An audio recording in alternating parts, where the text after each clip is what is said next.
అందరికీ నమస్కారం. ఈరోజు మీ అందరికీ నేను వినిపించబోయే కథ శుభవార్త. రచయిత గోవిందరాజు రామకృష్ణారావు గారు. ఇక కథలోకి వెళితే, సుభద్రమ్మ పేరు చెబితే ఆ వీధిలో ఆడవాళ్లకు వెన్నులో వణుకు పుడుతుంది, నోటితో జయించుకొస్తుంది. ఎవరూ ఆమెతో పేచీకి దిగరు. అయినా ఆవిడే తేలికగా పేచీ పెట్టుకుంటుంది. అసలు ఆమె నామకరణం నాడే పేచీ ఆరంభమైంది. తల్లి వాళ్ళమ్మ సుశీలమ్మ పేరు పెట్టాలని, తండ్రి వాళ్ళమ్మ భద్రమ్మ పేరు పెట్టాలని మంకుపట్టు పట్టారు. తెలివిగల పురోహితుడు రాజీ కుదిర్చి చివరకు 2 పేర్లు కలిపి సుభద్రమ్మ అని ఖరారు చేశారు. ఇక తర్వాత సుభద్రమ్మ పేచీ గట్టాలు, కొల్లలు చెప్పాలంటే అదో పెద్ద గ్రంథం అవుతుంది. ఎవరో వచ్చినట్టున్నారు. తలుపు చప్పుడవుతోంది. ఇంకెవరు? సుభద్రమ్మ కొడుకు వెంకటాచలం. నువ్వు ఆఫీస్ నుంచి వచ్చేటప్పటికి తిరిగి రమ్మన్నానురా.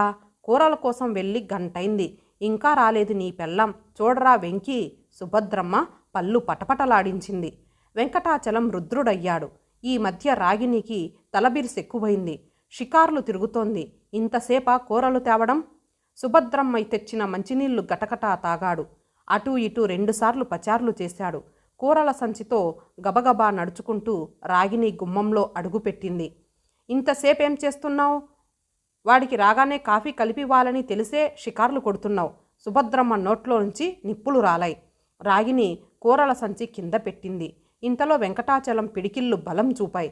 రాగిని తూలి ముందుకు పడింది. సుభద్రమ్మ కళ్ళు చల్లబడ్డాయి. రాగిని నెమ్మదిగా లేచి తాను కూరలకి వెళ్తూ దారిలో అమ్మవారికి పూజ చేయించిన సంగతి, ఎందుకు చేయించింది చెప్పాలనుకుంది. కానీ సుభద్రమ్మ, వెంకటాచలం అప్పుడు ఏం చెప్పబోయినా వెంటనే నోరు నొక్కి చెంపలు వాయిస్తారు. అందుచేత తనే గుడి సంగతి ఎత్తలేదు. ఆనందంతో పొంగే గుండె పూజ కారణం చెప్పమంటోంది. కానీ రాతి హృదయం ఉన్నవారికి ఇది చెప్పే సమయం కాదని మనస్సు హెచ్చరిస్తోంది.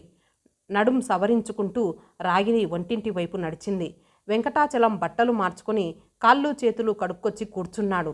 సుభద్రమ్మ కొడుకు వంక మెచ్చుకోలుగా చూసింది. రాగిని 2 కప్పులతో కాఫీ తెచ్చి వాళ్ళకిచ్చింది. కాఫీ తాగుతూ వెంకటాచలం, ఈ దిక్కుమాలిన దాని మొహం చూడగానే అసలు సంగతి నీకు చెప్పడం మర్చిపోయానమ్మా అన్నాడు. ఏమిట్రా నాయనా వెంకీ? సుభద్రమ్మ గొంతులో ఆతృత పెళ్ళుబికింది. చెల్లి సరోజ నిన్ను చూడాలని అంటోందంట. నిన్నొకసారి పంపమని అత్తగారు మరీ చెప్పారట. బావగారు బతిమాలితూ నిన్నొకసారి వెంటనే పంపమని ఫోన్ చేశారే అమ్మా. నా చిట్టి తల్లి ఎంత బెంగటిల్లుతుందో. రేపే వెళ్తారా? డీలక్స్ బస్ ఎక్కించు, రైలు టికెట్ దొరకకపోతే. అలాగేనమ్మా. రాగిని ఈ సంభాషణ వింది వంటింట్లోంచి. వంట త్వరగా పూర్తి చేసింది. అలవాటు ప్రకారం తల్లి కొడుకులు ముందు భోజనం చేశారు. తర్వాత సరోజ గురించిన ముచ్చట్లలో మునిగిపోయారు. నడుం నొప్పితో పైకి మూలగలేక బాధ ఓడ్చుకుంటూ ఇష్టం లేకపోయినా 4 మెతుకులు తిని వంటిన్లు సర్ది అత్తగారికి అన్నీ అమర్చి రాగిని నడుం వాల్చింది. ఆలోచనలు ముసురుకున్నాయి. శక్తి కొద్దీ కట్నమిచ్చి తండ్రి తన పెళ్లి చేశాడు. 2 అన్నలు చిన్న ఉద్యోగాల్లో ఎక్కడో ఉన్నారు. తల్లి లేదు. తండ్రి పాత పెంకుటింట్లోనే పల్లెటూళ్ళలో కొడుకులు పంపే కొద్దిపాటి పైకంతో బతుకు సాగిస్తున్నాడు. తాను చాలా సుఖంగా ఉన్నాననే నమ్మకం తండ్రికి కలిగిస్తూ కష్టాల మధ్య కుమిలిపోతోంది. అత్తగారికి తనపైన అంత కసి ఎందుకో రాగినికి అర్థం కావడం లేదు. అమ్మను మెప్పించడమే వెంకటాచలం ధ్యేయం. అందుకు భార్యను నిత్యం హింసించడం పనిగా పెట్టుకున్నాడు. రాగినికి ఈ దుర్భర పరిస్థితి నుంచి బయటపడే మార్గం కనిపించలేదు. అలసిపోయిన మనస్సు రాగినిని నిద్రపుచ్చింది. తాను అమ్మవారికి ఎందుకు పూజ చేయించింది కలలో తండ్రికి చెప్పినప్పుడు ఆయన పడిన ఆనందం నిద్రలో తన బాధలన్నిటినీ మరపించింది. అత్తగారి ప్రయాణానికి అన్నీ సిద్ధం చేయడం కోసం రాగిని రోజు కంటే ముందే లేచి పనులన్నీ చక్కబెట్టింది. బయలుదేరే ముందు సుభద్రమ్మ కొంప జాగ్రత్త అని అరుస్తూ ఆటో ఎక్కింది. బస్సు డిపో వరకు వెంట వెళ్తున్న వెంకటాచలం చూపులు అదే మాట హెచ్చరించాయి. ఎదురింటి కౌసల్య వచ్చి, పొద్దుటే మీ అత్త ఊరు ప్రయాణం పెట్టుకుందే అని పలకరించింది. అవును పిన్నిగారు, మా ఆడపడుచు దగ్గరికి వెళ్తోందని చెప్పింది. ఆవిడ వాలకం ఏమైనా మారిందా అమ్మాయి? పోనీలేండి పిన్నిగారు, నా అదృష్టం ఇంతే అనుకుంటున్నా. మొన్నొకసారి అభిమానంతో వచ్చి నా మీద ఆవిడ అరుపులు ఆపబోయారు. మీ మీద విరుచుకుపడింది. నా మూలంగా అనవసరంగా మీకు అవమానం కలిగింది. పిచ్చి పిల్ల, అవమానం నాకు కాదమ్మా, ఆడజాతికే అవమానం. ఇలాంటి గయ్యాలి గంప మూలంగానే అమ్మకు మంచి పేరైనా అత్తంటే రాక్షసి అనే గుర్తుకొస్తుంది. ఇప్పుడు అవన్నీ ఎందుకులేండి పిన్నిగారు. వస్తానమ్మా, నీ పతిదేవుడు వచ్చేటప్పటికి చేయవలసిన పనులు ఎన్నో ఉన్నాయి కదా. మీ అత్త ఉండగా ఈ వీధిలో మరో ఆడపురుగు మీ గుమ్మం ఎక్కే ధైర్యం చేయదు. దేవుడు నీ కష్టాలు ఎప్పుడు తీరుస్తాడో. కౌసల్య తిరిగి వెళ్ళింది. రాగిని తన పనుల్లో మునిగిపోయింది.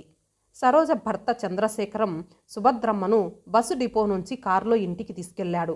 న్యాయవాదిగా 4 ఏళ్లలోనే మంచి పేరు తెచ్చుకున్నాడు. సంపాదన ఇబ్బడి ముబ్బడైంది.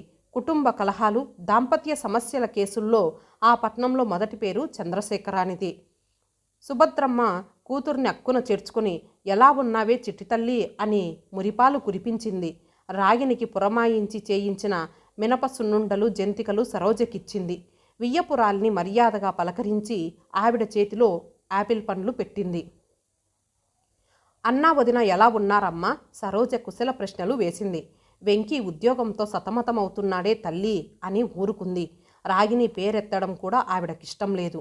రాగిని గురించి వియ్యపురాలు అడిగినా బస్సు ప్రయాణం గురించి చెప్పి ఊరుకుంది. సుభద్రమ్మ స్నానం చేసి భోజనాలయ్యాక కాసేపు కునుకు తీసింది.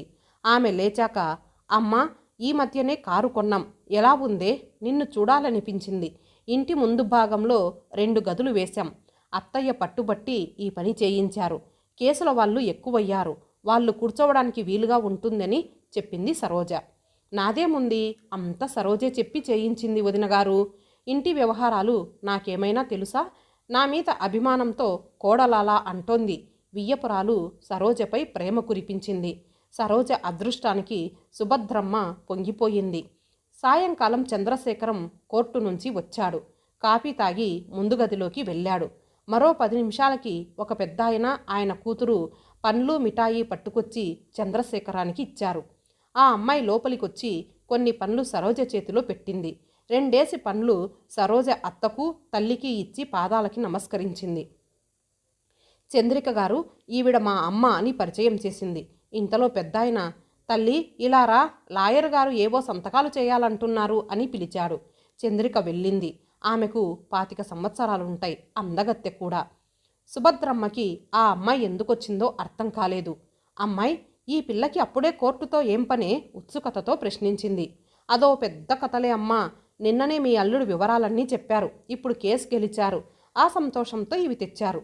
సుభద్రమ్మ ఆసక్తి మరింత పెరిగింది. నిక్షేపంగా కాపురం చేసుకుంటున్న పిల్లకి కేసేమిటే? చంద్రిక బాగా చదువుకున్న అమ్మాయే, తల్లి లేదు. పెద్ద కట్నం ఇచ్చి తండ్రి వైభవంగా పెళ్లి చేశాడు. మరి ఇంకేం రోగం?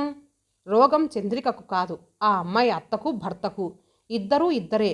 తల్లి రాకాసి, భర్త చవట సన్నాసి. తల్లి మాట శిలాక్షరం, ఇంగితం లేని బడుద్దాయి.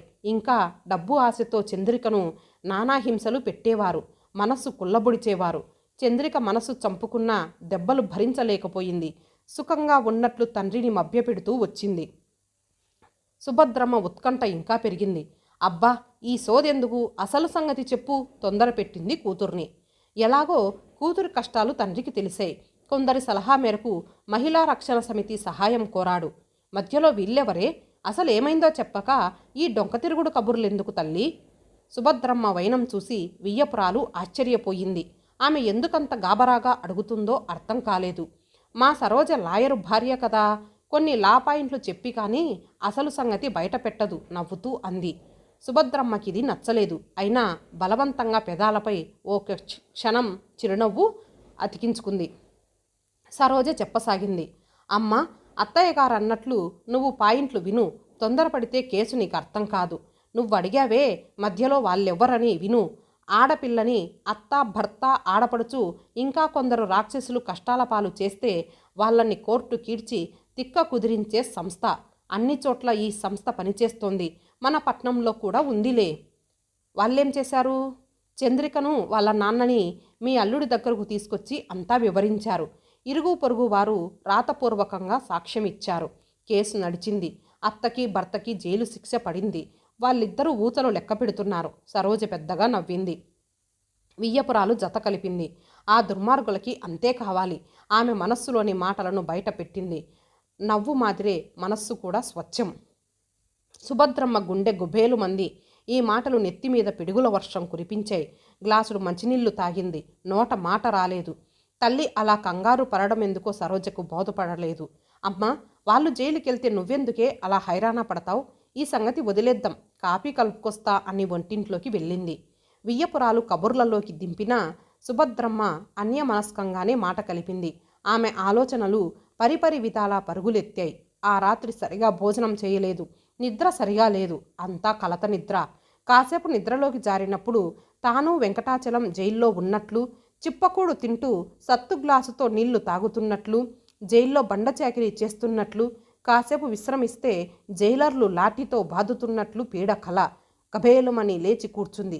కళ్ళు మూసుకుంది. కళ్ళు నులుముకుంది. మంచినీళ్లు తాగి తెప్పరిల్లి చుట్టూ చూసింది. కాసేపు పక్క మీద అటూ ఇటూ దొర్లింది. 1 గంట తర్వాత ఎలాగో కొంచెం నిద్ర పట్టింది. మహిళా రక్షణ సమితి వాళ్ళు స్టేషన్కు లాక్కుపోతున్నట్లు, కౌసల్య మరో 10 మంది ఆ వీధిలోని ఆడవాళ్ళు సాక్ష్యం చెప్పడానికి వచ్చినట్లు మరో కల. అంతే. సుభద్రమ్మ ఆ రాత్రి మళ్ళీ నిద్రపోలేదు.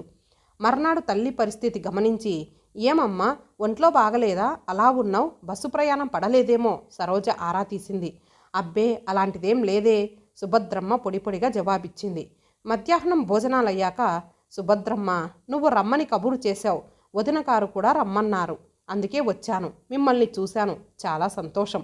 రేపు పొద్దున్నే వెళ్తానమ్మా అని సరోజతో చెప్పింది. అదేమిటమ్మా, 1 వారం రోజులైనా ఉండకుండా అప్పుడే తిరుగు ప్రయాణమా? సరోజ అడిగింది. నిజమే వదినగారు, ఇది కూడా మీ ఇల్లే. 1 వారం ఉండి వెళ్ళండి, వియ్యపురాలు కూడా కోరింది. నా మాట వినండి, ఈసారికి రేపే వెళ్ళక తప్పదు. అడ్డం చెప్పొద్దు, సుభద్రమ్మ నిశ్చయం తెలియజేసింది. గేటు దగ్గర ఆటో ఆగిన చప్పుడు విని రాగిని తలుపు తీసి చూసింది. వచ్చింది అత్తగారు. గబగబా వెళ్ళి సంచి అందుకొని, రండి అత్తయ్య అంటూ వినయంగా పలకరించింది. సుభద్రమ్మ మొహంలో మునుపటి చిటపటలు లేకపోవడం గమనించి రాగిని వింతగా చూసింది. లోపలికి వస్తూ, అమ్మాయి, వెంకీ ఆఫీస్కెళ్ళాడా? సుభద్రమ్మ అడిగింది. రాగిని కాపురానికొచ్చిన తర్వాత అత్తగారి నోటి వెంట అమ్మాయి అని అనడం వినడం అదే ప్రథమం. రాగిని తన చెవుల్ని తానే నమ్మలేకపోయింది. సుభద్రమ్మ కంఠంలో ఎప్పుడూ గూడు కట్టుకొని ఉండే కర్కశత్వం లేదు. వెళ్ళారత్తయ్య, రాగిని భయపడుతూనే చెప్పింది. కాళ్ళు చేతులు కనుక్కొచ్చి సుభద్రమ్మ సంచిలో నుంచి మిఠాయి పూలు తీసి రాగిని చేతిలో పెట్టి, తీసుకో తల్లి అంది ఆప్యాయంగా. తన తల్లి బతికి వచ్చి పిలిచినట్లయింది రాగినికి. సుభద్రమ్మ కళ్ళు ప్రసన్నంగా ఉన్నాయి. గొంతు మార్దవంగా ఉంది. రాగిని చెలించిపోయింది. వంగి అత్తగారి పాదాలకు నమస్కరించింది. సుభద్రమ్మ కోడల్ని 2 చేతులతో లేవనెత్తి గుండెలకు హత్తుకుంది. రాగిని అత్తగారిని కౌగిలించుకొని అత్తయ్య అని తెలియని ఆనందంతో రోధించింది. సుభద్రమ్మకు కళ్ళు చెమర్చాయి. కొంతసేపటికి ఇద్దరూ తేరుకున్నారు. అత్తయ్య, మొన్న కూరలకెళ్ళినప్పుడు అమ్మవారి గుళ్ళో పూజ చేయించాను. మీకో శుభవార్త చెప్పాలనుకున్నాను, కానీ భయపడ్డాను, రాగిని మెల్లగా అంది. వెంటనే చెప్పు తల్లి, సుభద్రమ్మ అడిగింది. మీరు బామ్మ కాబోతున్నారు. రాగిని సిగ్గుతో అత్తగారి గుండెలో తలదాచుకుంది. నా తల్లే, ఎంత చక్కటి మాట చెప్పావు. ఇప్పుడు వెంకీకి ఫోన్ చేసి చెప్పాలి. సుభద్రమ్మ కళ్ళల్లో నుంచి ఆనంద బాష్పాలు రాలాయి.